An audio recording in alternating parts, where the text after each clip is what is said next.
Abra sua Bíblia no Salmo 139, versículo 23 e 24. Salmo 139, versículos 23 e 24, que são os últimos dois versículos do Salmo 139. Salmo 139. Glória a Deus. Eu tenho aqui a projeção e eu quero ler nesse instante. Diz assim a Bíblia Sagrada: sonda-me, ó Deus, e conhece o meu coração. Prova-me e conhece os meus pensamentos. Vê se há em mim algum caminho mau e guia-me pelo caminho eterno. A igreja pode ler esses dois versículos? Vamos, 1, 2, 3.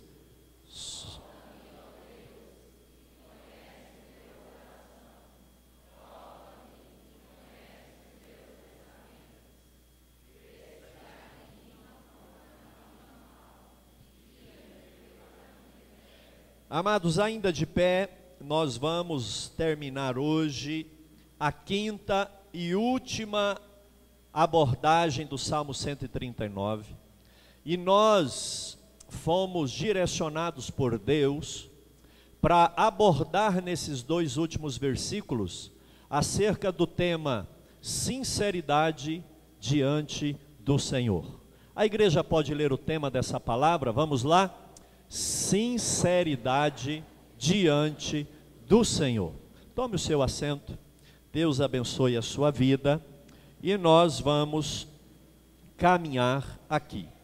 Eu quero, irmãos, até para fazer justiça àqueles que não acompanharam, de uma maneira bem panorâmica e rápida, lembrar os irmãos que o Salmo 139, nós estamos abordando ele que é um escrito davídico, não é? Na verdade é comum a ideia aos salmos de Davi, mas dos 150 salmos da Bíblia, apenas, se é que nós podemos dizer apenas, cerca da metade dos salmos foram escritos por Davi. Os demais, tem vários escritores que têm aí aproximadamente 500 anos de um para o outro. Tem salmo de Moisés, tem salmo de Davi, tem salmo de Asaf. Então 500 anos aproximadamente o tempo, e os livros de salmos é um cantor dos judeus. Na verdade os judeus, a harpa cristã, o hinário oficial do judeu são salmos, não é? A palavra salmo significa louvor. Então é o livro de cânticos de louvor. Apesar de que tem alguns que não é nada poético, não é? Tem um texto assim até forte. Mas os judeus usavam para música. E é por isso que você vai ler salmos e aí de repente tem lá pausa, não é? E você, para que isso? É porque eram músicas, tá bom? E o Salmo 139 é uma pérola, é uma preciosidade dentro dos escritos bíblicos, especialmente os livros poéticos. Salmo 139 é maravilhoso, porque ele aborda as qualidades de Deus. Há uma clara definição das qualidades ou atributos de Deus, e nós aprendemos já anteriormente que os atributos ou as qualidades de Deus, elas podem ser comunicáveis ou não. Tem qualidade de Deus que ele compartilha, o amor, a fidelidade, não é? Ele é amor e ele manda a gente amar. Mas quando diz que Deus, ele é onisciente, ele não compartilha com ninguém, é absoluto, não é? É incomunicável. Quando diz que Deus é onipresente ou onipotente, do versículo 1 ao 6 fala da onisciência de Deus, do 7 ao 12 da onipresença de Deus, do 13 ao 18 da onipotência de Deus, Do 19 ao 22, que nós falamos semana passada, o salmista, encantado com o poder de Deus, maravilhado com a majestade do Senhor, ele diz: eu não vou conviver com qualquer um. O ímpio, eu não me agrado do ímpio. Aliás, Deus só poderia exterminar esse povo, porque mesmo o Senhor sendo tão majestoso, eles ainda não te servem. E ele diz o seguinte: eu odeio de fato quem não segue a Deus, não serve para ser meu amigo. E nós falamos sobre santidade nos relacionamentos na semana passada. E hoje, meus irmãos, nós vamos falar sobre uma oração de Davi. E que oração que ele faz, Nessa oração, versículo 23 e o 24, Davi, depois que ele tem um vislumbre da grandeza de Deus e se afasta dos ímpios, ele vira as armas dele para ele mesmo. Davi, ele agora fala dele. Peraí, eu vi Deus, eu vi o tanto que o mundo está longe de Deus, mas agora eu vou, como que eu estou diante desse Deus? E é esse o tema da nossa palavra: sinceridade diante do Senhor. A primeira ideia que nós vemos aqui, no primeiro versículo que nós estudamos e lemos, o 23, Davi diz: sonda-me e prova-me. Queridos, dois verbos tremendos que Davi usa aqui: sonda-me e prova-me. Sonda-me, ó Deus, e prova-me. Que ousadia, que coragem a de Davi, não é? Irmãos, nós às vezes ficamos fugindo, mas eu vejo nessa oração, é uma oração que Davi faz para Deus, eu vejo uma fé muito grande, eu vejo uma coragem muito grande, uma ousadia tremenda do rei, quando ele vira para Deus e fala: Deus, pronto, aqui o meu sigilo está quebrado para o Senhor. Olha aqui, sonda-me e conhece-me, examina, e é interessante, irmãos, porque ele usa aqui, diz o seguinte: sonda e prova. Sondar é examinar, é procurar. Está aqui. Agora, provar é experimentar a autenticidade, porque talvez no exame parece que está bom, mas quando prova, não está bom, não é? E Davi, não apenas ele se coloca dizendo: Deus, pode olhar para mim, mas pode me provar também. Para você entender a diferença disso, era como se Davi chegasse diante do Senhor e dissesse assim: olha como eu estou, porém, eu me coloco à disposição para ser provado pelo Senhor. Misericórdia, ó Deus, tira de mim essa prova, tira de mim essa luta. Talvez é mais fácil a gente orar assim, Deus, nada de prova, por favor, não me venha com provas. O Senhor sabe da minha sinceridade, o Senhor sabe que eu te amo. Deus não precisa nem provar. Agora Davi, amados, ele fica tão assim, convertido com a visão, depois que ele escreve da onipotência. Quantos aqui creem que Deus é onipotente? Diga glória a Deus. Isso equivale a dizer que Deus pode todas as coisas. A onipresença, que Ele está em todo lugar. A onisciência, que Ele sabe tudo. E Davi, quando ele tem o vislumbre disso daqui, ele fala: peraí, eu preciso me aproximar mais desse Deus, e eu quero ter essa comunhão e essa proximidade com esse Deus. E ele está tão disposto a isso, que ele se submete a ser sondado por Deus. Sondar é examinar, mas também a ser provado em qualquer área por Deus. Davi, que oração é essa? Não é? Sonda-me e prova-me. Ai Deus, Deus, o Senhor já me conhece, para que o Senhor vai me provar? Precisa disso não. Eu trago aqui uma grande lição e uma grande verdade para nós como igreja, para a família da pós-modernidade. Não basta aborrecer o mal do mundo, não basta achar o pecado cometido nos dias de carnaval ou na boca de fumo errado. Não é suficiente condenar os maus, sabendo que em nós pode haver algo que desagrade a Deus. É verdade que não na dimensão do mundo. Davi, ele vê a grandeza de Deus, aí a primeira rajada de tiro que ele dá é em quem não obedece a Deus. Mas de repente ele fala, e eu diante do Senhor? Como que eu estou diante de Deus? É verdade que o ímpio, que o mundo está perdido e vai de mal a pior. Agora, pode ser que tenha algo em mim que não agrade a Deus. Pode ser que tenha algo no meu pensamento e no meu coração, e é isso que Davi fala, sonda-me, conhece o meu coração, a minha mente.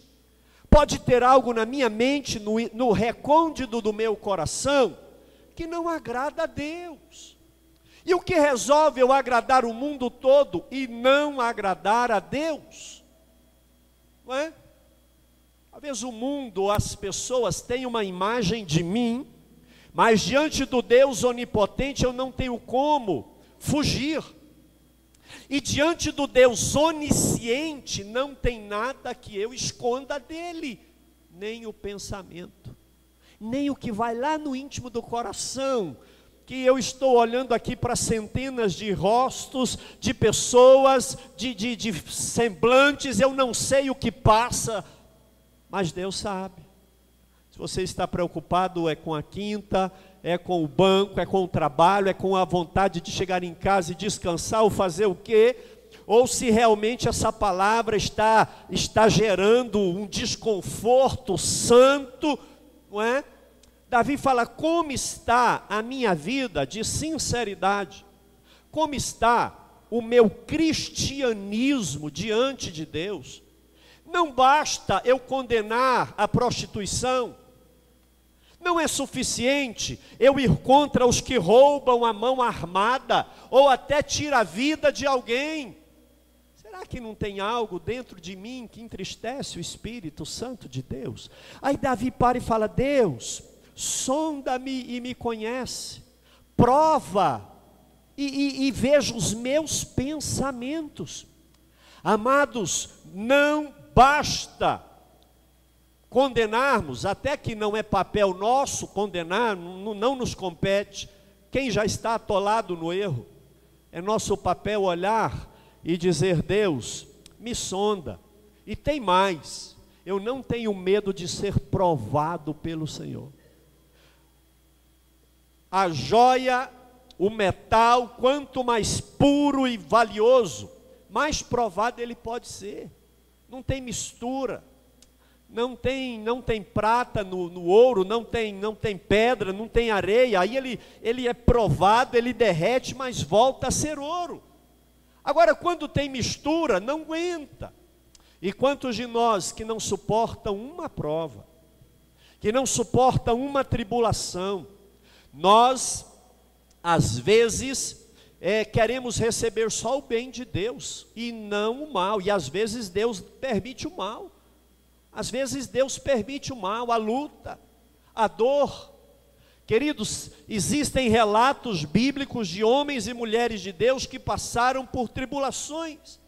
Existe um evangelho contemporâneo, pós-moderno, que quer tirar a cruz do cristianismo, que quer tirar a vida diante de Deus, custe o que custar, haja o que houver.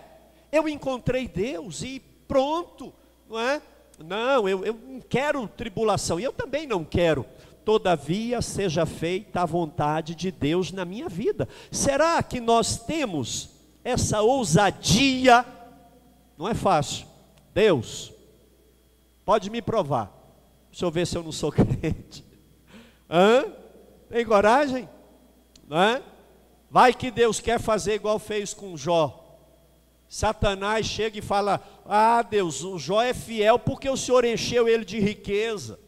Jó tem tudo que ele pede, o Senhor dá. Aí Deus falou assim: não, eu vou provar para você que não é assim. Isso é prova, isso é prova. Tira tudo que ele tem. Jó está lá, Deus deu, Deus tirou, bendito seja o nome do Senhor. Isso é prova.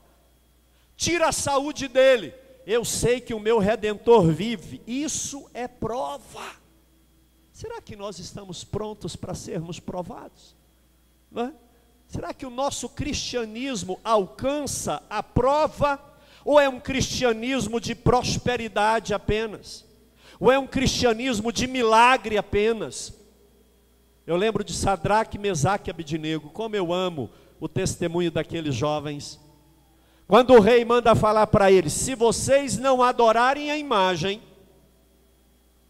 eu vou lançá-los na fornalha aquecida 7 vezes mais. A resposta deles é fantástica. Diga para o rei o seguinte, aspas: nós sabemos que Deus pode nos livrar da tua mão, ó rei, mas ainda que Deus não nos livre da tua mão, nós não adoraremos a tua imagem, ainda que sejamos lançados na fornalha. E eles foram para a fornalha.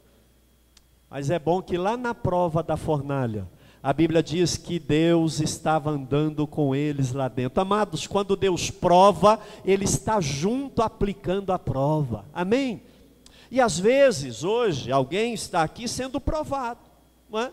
Algo que deu errado, uma dor, um problema, uma dificuldade, em N possibilidades. A prova é um teste, e só é aprovado quem passa, não é?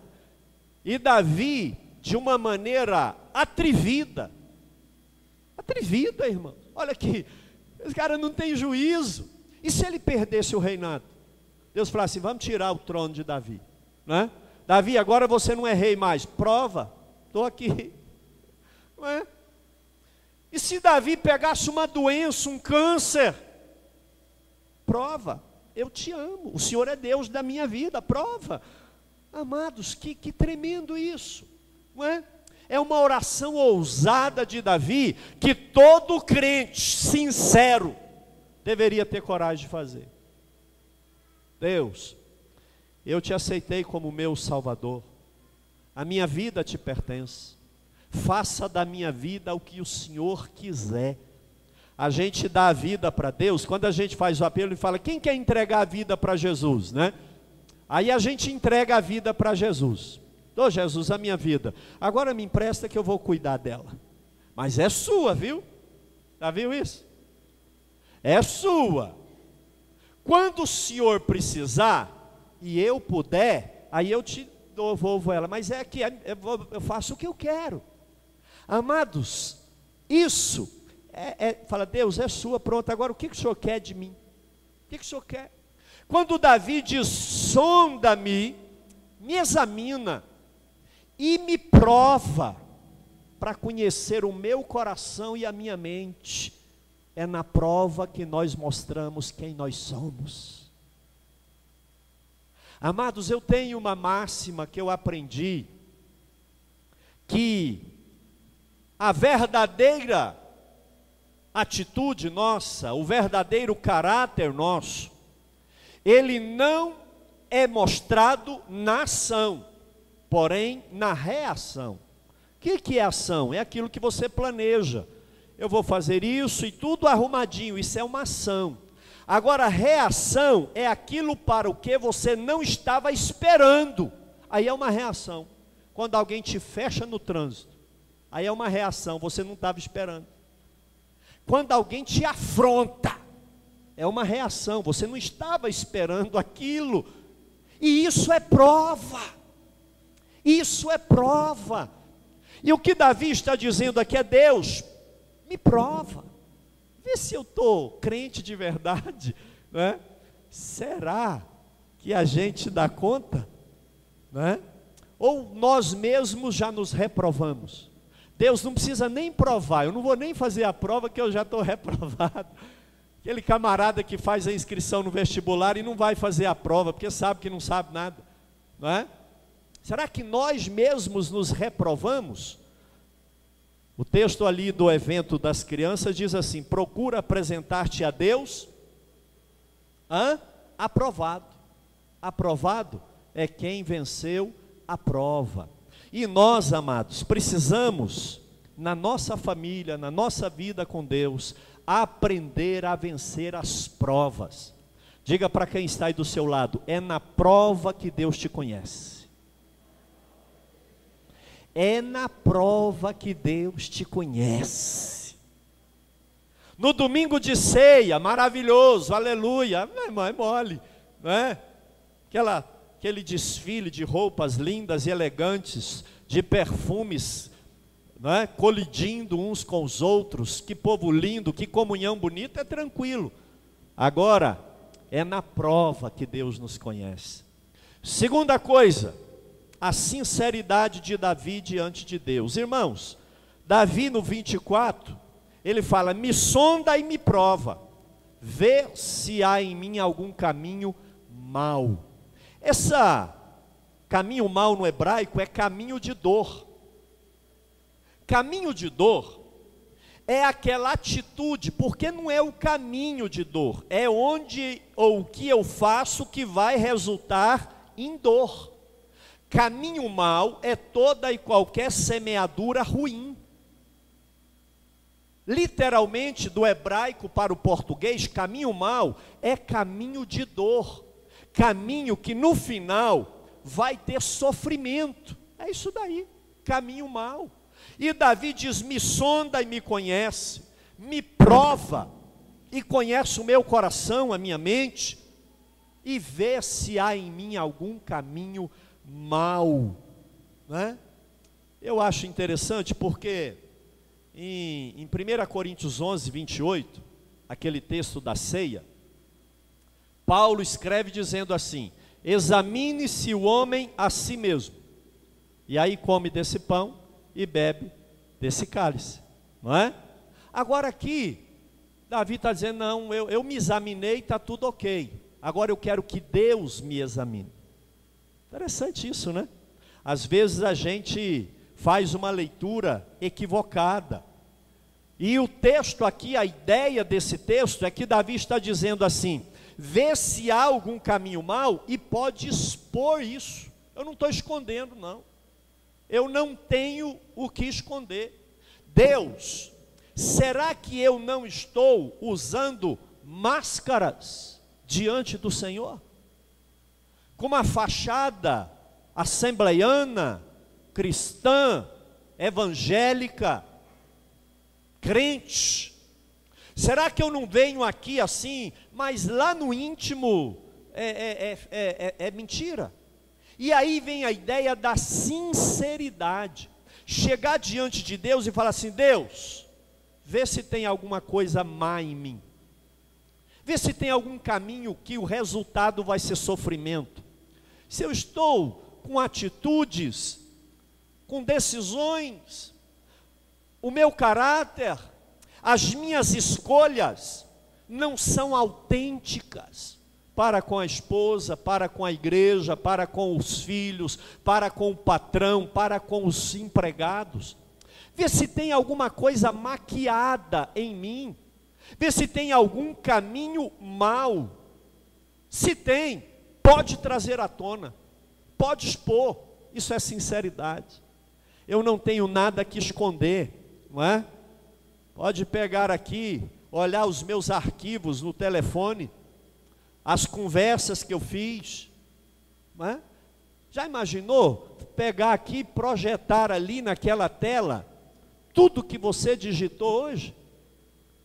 A tela da sua mente, do coração. É isso que Davi está dizendo aqui: vê se tem em mim algum caminho mau. E se tem, o Senhor pode colocar isso para fora. Amados, às vezes nós nos examinamos e achamos que está tudo bem, não é? Mas Davi, ele vai além e pede para Deus examinar os caminhos dele. E esse salmo aqui, depois de Davi ser tremendamente impactado pela majestade de Deus, eu digo, tenho falado isso aqui reiteradas vezes na igreja, quanto mais nós conhecemos a grandeza e o poder de Deus, mais nós nos tornamos fiéis e submissos a Ele. A palavra mesmo diz, o meu povo peca porque não tem conhecimento. Irmãos, quem conhece Deus não desvia. Quem conhece Deus não vive no pecado. Quem conhece Deus não se atola no erro. Porque sabe que não tem como fugir de Deus. Mais cedo ou mais tarde, será Ele e Deus. Uma segunda grande lição. Pode ser que abriguemos em nosso íntimo, de forma imperceptível a nós mesmos, algum mal e pecaminoso, pensamento, atitude, não é? Pode ser que lá no íntimo a gente nutre algumas coisas que não agradam ao Senhor, e aí Davi vem dizendo, Deus, vê se há em mim algum caminho mau. Davi, uma das grandes virtudes dele é que ele não fugia dos desafios dele, não é? Ele não fugia dos inimigos dele. Lá está o leão, ele mata o leão. Lá vem o urso, ele mata o urso. Lá vem o gigante. Como que ele enfrenta o gigante? De frente. Eu vou contra você em nome do Senhor dos Exércitos. Se tem uma grande qualidade, virtude em Davi, era coragem, sinceridade. Ele enfrentava os desafios dele, ao invés de fugir deles. Até quando o inimigo dele era ele mesmo. Nesse caso, será que eu não estou guardando dentro de mim alguma coisa que não agrade a Deus? Deus, se eu tiver, o Senhor pode me expor de alguma maneira, pode me provar. E eu me lembro, amados, aqui, a diferença de Davi e Saul. Saul, quando ele é confrontado por Samuel, e Samuel vira para ele e fala assim, ô Saul, você está reprovado, Deus já levantou um outro rei no seu lugar, passou de ti o reino. Sabe o que ele fala para Samuel? Samuel, tudo bem, Deus já tem outro para pôr no meu lugar, agora, sai comigo, porque se você me deixar sair sozinho, o povo vai descobrir que Deus não está mais comigo, isso vai ficar ruim. E Samuel sai com Saul, aparência. Não é? Aparência. Não, aqui o homem de Deus comigo, né? Parece até um palanque político, né? Samuel, bem-vindo aqui na nossa reunião. Mas Deus já estava longe dele. Diferente de Davi. Quando Natã expõe o pecado de Davi e diz, Davi, esse homem é você. Eu preguei alguma coisa disso na ceia domingo passado. Davi, esse homem é você. O que ele faz? Ele rasga, ele tira a coroa, ele rapa a cabeça, ele põe a boca no chão, ele joga cinza na cabeça. Ele não estava nem aí, irmãos, com o que iam falar ou pensar dele. E ele é tão atrevido que ele escreve o próprio pecado dele no livro das crônicas. Publica no diário oficial, o rei pecou. Eu acho lindo que ele não fica se justificando. Ah, Natã, mas quem mandou aquela Batseba ir tomar banho ali na frente do meu palácio? Ninguém é de ferro, o cair é do homem, não é? E tem mais, ô Natã, a carne é fraca. Eu estava aqui, a mulher lá tomando banho, não tem conversa, não. Quando Davi descobre que ele estava em falta com Deus, amados, ele enfrenta. E esse salmo aqui mostra a coragem dele. Mesmo que haja algo imperceptível a nós, a gente precisa de vez em quando, olha aqui queridos, pedir para Deus ver se tem algum caminho mau em nós, alguma coisa na nossa família, algo dentro da nossa casa que não agrade a Deus. E isso eu chamo de sinceridade, não é? Deus, vê se tem um caminho mau. Se tem, tira isso, custe o que custar. Que oração tremenda, não é?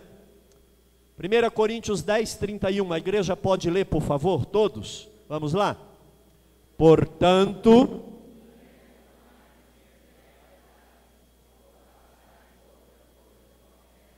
fazei tudo. Vamos ler todos juntos? Parece que eu ouvi mais as irmãs. Cadê os varões aí, né? Vamos todos?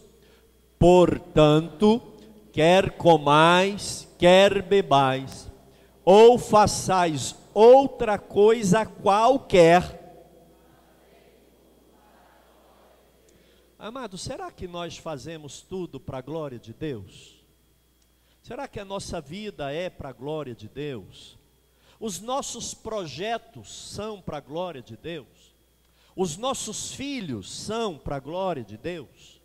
O nosso curso superior é para a glória de Deus? O meu salário é para a glória de Deus? Os meus dons naturais são para a glória de Deus? Será que qualquer coisa? E é interessante que Paulo coloca comer e beber. Estou bebendo água aqui para a glória de Deus, né? Isso quer dizer o seguinte: qualquer coisa que você faça que não glorifique a Deus, não faça. Qualquer coisa que nós projetarmos que não servir para a glória de Deus, não deve ser feita. E quando Davi diz aqui, vê se tem algum caminho mau em mim, vê se tem, é aquele caminho que não glorifica a Deus. Colossenses 3,17, vamos ler, amados, todos. E tudo que fizerdes, seja em palavra, fazei em nome do Senhor Jesus, dando por Ele. Olha só, tudo que fizermos, é um namoro, que seja feito em nome de Jesus, dando graças a Deus, não é? É uma pós-graduação, que seja feita em nome de Jesus, dando graças ao Deus Pai. E aqui Paulo diz, tudo o que fizerdes, em palavra e em ação, no singular, cada uma delas, não é? Todas, de modo geral, deve ser feita no nome de Jesus e para glória, dando graças ao Deus Pai. Amados, nossos caminhos que não servem para a glória de Deus, eles precisam ser revistos, não é? Até porque nós temos um Deus que Ele é onisciente, Ele sabe todas as coisas. Que adianta eu botar aqui um terno bonito, uma gravata, e chegar aqui no altar, e aqui eu prego, aqui eu pulo, aqui eu dou glória, aqui eu canto, eu levanto o braço, aqui eu alegro, mas lá no recôndito do meu ser, eu sei que tem coisas que precisam ser mudadas. E aí vem essa palavra acerca da nossa sinceridade. Eu termino aqui. Davi, versículo 24, vê se tem em mim algum caminho mau, e guia-me pelo caminho eterno. Olha que no 24 ele fala de dois caminhos, caminho mau, que é o caminho da dor, e o caminho eterno. Eu gosto disso, sabe? Não está aí por acaso. O caminho mau é o caminho da desobediência, é o caminho do erro, é o meu caminho, é o caminho do meu coração, é o caminho da minha decisão, da minha atitude. O caminho da dor é o caminho mau da carne, é o caminho do mundo, é o caminho do pecado e da desobediência. Mas quando Davi diz aqui, o caminho eterno, tem alguns teólogos que até tentam, se eu posso dizer, messianizar esse caminho eterno, dizendo aqui que Davi estava se referindo a Jesus, porque lá em João 14,6, ele fala, eu sou o caminho, mas é forçado isso, ainda que pode. Esse caminho eterno aqui, Davi está dizendo do caminho que não muda, do caminho que era no passado, é no presente e vai ser no futuro. É, amados, não uma estrada propriamente dita, mas as atitudes do homem, da mulher de Deus. E ele diz, Deus, vê se tem dentro de mim um caminho mau, alguma prática, alguma atitude de dor, mas me coloque no caminho eterno, no caminho da vida. E você vai entender isso melhor quando você perceber que Israel rejeita o caminho de Deus. Eu quero que você leia comigo Jeremias 6,16, onde o profeta diz assim: assim diz o Senhor, ponde-vos à margem no caminho e vede, perguntai pelas veredas antigas, qual é o bom caminho, andai pelo bom caminho, e achareis descanso para a vossa alma. Mas Israel diz, ou eles dizem, não andaremos. Queridos, preste atenção nisso. O caminho não é uma estrada em si.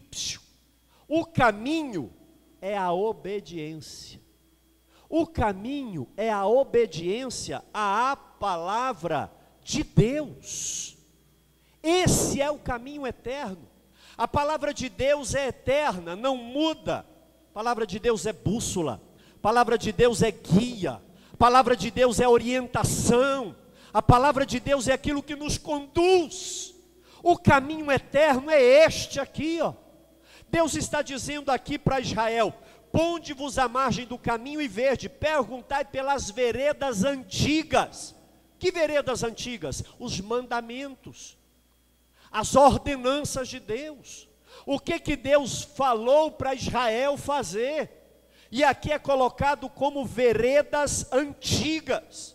Eu acho interessante que fala assim: nesse caminho vocês vão achar descanso. Queridos, fora da palavra de Deus não tem descanso, amém? Esse é o caminho eterno de Deus. O caminho eterno de Deus é o caminho da obediência. Andai por ele e achareis descanso para a vossa alma. Na desobediência não tem descanso. Ainda que haja prejuízo, se tem obediência, tem descanso na alma. Ainda que haja lucro, se é na desobediência, não tem descanso na alma. E aqui Deus vira para Israel e fala assim: procure pelas veredas antigas, busque o bom caminho, e quando vocês acharem, anda nele. Mas o que o povo respondeu, irmãos? O que o povo disse? Não andaremos. Será que mudou? Será que tem muitos que estão a exemplo de Israel? Conhece a verdade, sabe o que é certo, mas insiste em fazer o errado? Diante da grandeza e da majestade de Deus, Davi diz: eu estou disposto a andar no caminho eterno. Eu me proponho a seguir a palavra de Deus na minha vida. Queridos, eu tenho um desafio para mim e para você nessa noite: andarmos de acordo com a palavra de Deus. Quem tem uma Bíblia aí? Levante a sua Bíblia. Levante a sua Bíblia. Levante a sua Bíblia. Esse é o caminho eterno de Deus para a sua vida. Esse é o caminho de Deus para a igreja, a palavra dele. Não é a lei do Senado ou da Câmara Federal. Não é o que o município ou a Câmara de Vereadores aprovam. Não é o que a faculdade ensina. Mas é o caminho eterno da palavra de Deus. A Bíblia diz que os céus podem e vão passar, mas a palavra de Deus permanece para sempre. Esse é o caminho eterno. E Davi diz: Deus, tira aquilo que não te agrada, porque a partir de hoje eu quero andar pelo caminho eterno da tua palavra. Eu achei lindo o propósito da mocidade aqui da igreja, né? Está lendo a Bíblia, todos os jovens, pelo menos a maioria, pelo menos os obedientes, né? Os outros não precisam, mas os obedientes estão seguindo a liderança. Aí tem um grupo lá do WhatsApp, todo dia eles colocam: hoje é o capítulo tal e tal. Esse é o caminho eterno. A palavra de Deus é maravilhosa, amém, amados? Quantos podem glorificar a Deus pela sua palavra? Amados, é pela palavra de Deus que nós estamos aqui. Agora olha se não está de acordo com Mateus 7,14, a igreja pode ler? A porta estreita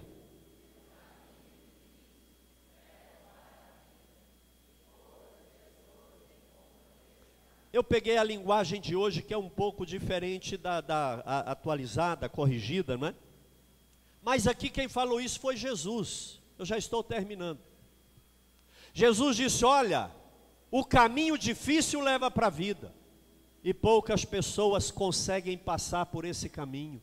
Amados, o caminho eterno não é para o mundo. Não são muitos que dão conta de trilhar o caminho eterno. O caminho da obediência é o caminho que traz descanso para a alma. O que adianta ganhar tudo, desfrutar de prazeres, mas não ter paz na alma? A Bíblia conta a história de um homem que juntou celeiros, riqueza, muito dinheiro. Aí ele, pensando que a riqueza ia dar paz para ele, ele disse: agora descansa minha alma, porque os nossos celeiros estão cheios.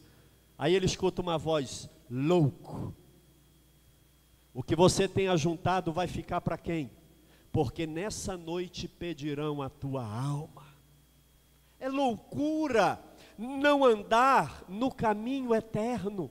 E o caminho eterno é a palavra de Deus, amados. As nossas famílias precisam andar de acordo com a palavra de Deus.